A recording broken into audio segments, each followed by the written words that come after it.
31 मार्च तक देश के कई हिस्सों में लॉकडाउन है। दुनिया में एक ऐसा भी देश है जिसकी सरहद चीन से महज 130 किलोमीटर की दूरी पर है, जहां वुहान के बाद कोरोना सबसे ज्यादा कहर बरपा सकता था। लेकिन ताइवान ने ऐसी रणनीति बनाई कि उसके नागरिकों का कोरोना कुछ नहीं बिगाड़ पाया। देखिए कैसे। चीन से ताइवान की सरहद सिर्फ 130 किलोमीटर दूर है। ऐसे में माना जा रहा था कि चीन के वुहान में जिस तरह से कोरोना ने कहर बरपाया, वैसा ही कहर किलर वायरस ताइवान में बरपाएगा। करीब 2 करोड़ 37 लाख की आबादी वाला ताइवान पूरी तरह से सतर्क था। जैसे ही वुहान में कोरोना वायरस ने लोगों को चपेट में लेना शुरू किया, ताइवान का सरकारी अमला बिना वक्त गवाए एक्शन में आ गया। अब जरा इस तस्वीर को गौर से देखिए। ताइवान ने अपनी सेना की बटालियन को कोरोना वायरस मारने के काम पर लगा दिया। मतलब सेना के जवानों ने अपने मुल्क को किलर वायरस से बचाने के लिए बंदूक की जगह कोरोना मारने वाले स्प्रे की मशीन पकड़ ली। लेकिन ताइवान की हुकूमत अच्छी तरह समझ रही थी कि सिर्फ वायरस मारने वाले स्प्रे के छिड़काव भर से बात नहीं बनेगी। इसलिए नेशनल हेल्थ कमांड सेंटर को पूरी तरह एक्टिव कर दिया गया। इस कमांड सेंटर से सभी स्वास्थ्य सेवाओं को जोड़ा गया। 2002-2003 में सार्स के बाद कमांड सेंटर बनाया गया था। स्कूलों में सभी को मास्क पहनना अनिवार्य कर दिया गया।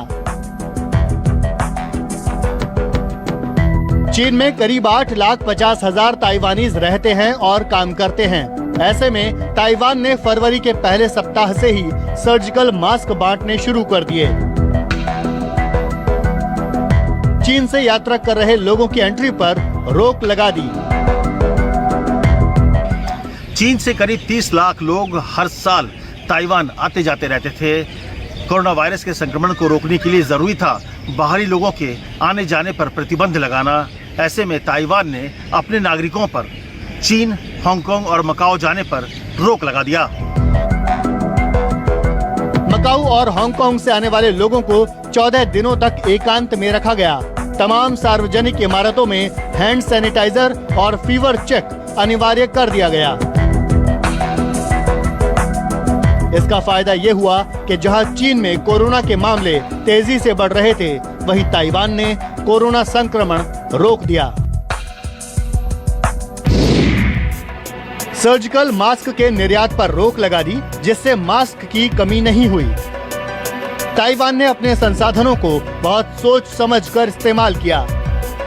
नेशनल हेल्थ इंश्योरेंस, इमिग्रेशन और कस्टम के डेटा को जमा किया। लोगों की ट्रैवल हिस्ट्री से कोरोना संदिग्धों का पता लगाया गया। लोगों की ट्रैवल हिस्ट्री के हिसाब से उपाय किए गए। इसका फायदा यह हुआ कि ताइवान में कोरोना के 100 से भी कम ही मामले सामने आए। कोरोना पॉजिटिव केस 100 तक पर सिमट गया। ताइवान अपने पिछले अनुभवों यानी सार्स महामारी से बहुत कुछ सीख चुका था। भले ही दुनिया के नक्शे में एक छोटा सा मुल्क है ताइवान, लेकिन उसने 2002-2003 में ये समझ लिया था कि महामारी सरहदों को नहीं मानती। ठोस रणनीति, सावधानी और सतर्कता, यही सिर्फ और सिर्फ यही कोरोना जैसी महामारी को फैलने से रोक सकता है।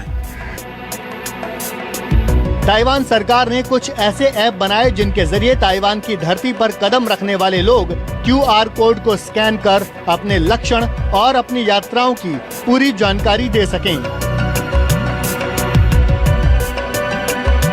इसके बाद लोगों को फोन पर मैसेज भेजा जाता, जिससे कस्टम अधिकारियों को दिखाना होता था।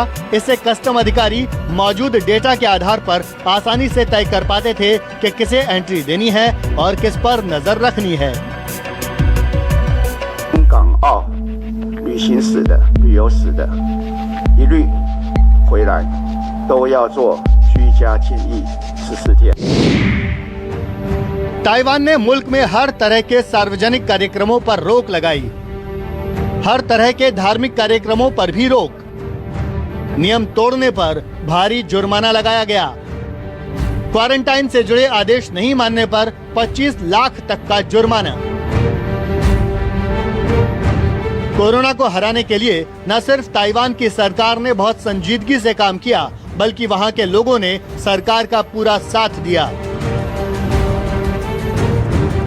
सरकार की ओर से जो भी निर्देश दिए गए उसका ताइवान के नागरिकों ने कड़ाई से पालन किया और किलर वायरस से ताइवान बच गया। अब ताइवान के डॉक्टर्स की टीम एक ऐसा टेस्ट किट बनाने में जुटी है जिससे 20 मिनट में ही पता लगाया जा सकेगा कि कोरोना संक्रमण है या नहीं। मतलब ताइवान जैसे देश ने वो किया जो अमेरिका और यूरोप के ज्यादातर देश नहीं कर पाए। इसीलिए चीन के बिल्कुल पास होने के बाद भी कोरोना से ताइवान बच गया, लेकिन हजारों किलोमीटर दूर के देश नहीं। दिल्ली से अमित कुमार के साथ ब्यूरो रिपोर्ट, न्यूज़ 24। तो ये सब हमें ताइवान से सीखने की बेहद जरूरत है। और इस वक्त एक बड़ी खबर आपको बता दें कि कोरोना पर पंजाब के सीएम कैप्टन अमरिंदर सिंह का बयान सामने आया है। उन्होंने कहा, मुश्किल वक्त पर मुश्किल फैसले लेने पड़ते हैं। मुश्किल वक्त पर मुश्किल फैसले लेने पड़ते हैं, कैप्टन अमरिंदर सिंह का बयान। We are passing through very difficult times. The whole world is under threat of this coronavirus, and we see here horrific figures of what is happening has happened in China and perhaps happening there, we don't know. But yet, in the whole of Europe is covered with this, America is covered, Britain is covered, everyone is covered, and it seems the whole of Middle East is covered. We want to, in Punjab, prevent our Punjab from getting involved in this. I know it's a difficult task, but I'm appealing to you today for something, and I need your cooperation. That is that couple of days ago I announced a lockdown in Punjab, in which I thought people would stay at home. They would understand the gravity of the situation, and they would only come out when they were required. We had made a list of things that they could go out to town to buy. Yet I am getting reports, and today, especially this morning, that all the towns were back to normal. People were moving around in their mandis, in the cities, in their mohallas, and that is unacceptable to me. Look, we have a responsibility as a government, and that government is to see, you sent me there, and it is my job in a moment of crisis to see that there's full protection to my state. Therefore, I have introduced curfew, a 24-hour curfew. People will not go out of their homes. You must stay where you are. And only if you require anything and there's an emergent need, you call your deputy commissioner. The deputy commissioners will be giving numbers. You can call them and they will give you permission to go wherever you wish. तो 24 घंटे का curfew लगा दिया गया है पंजाब में। रुकेंगे छोटे से ब्रेक के लिए, जल्द लौटेंगे।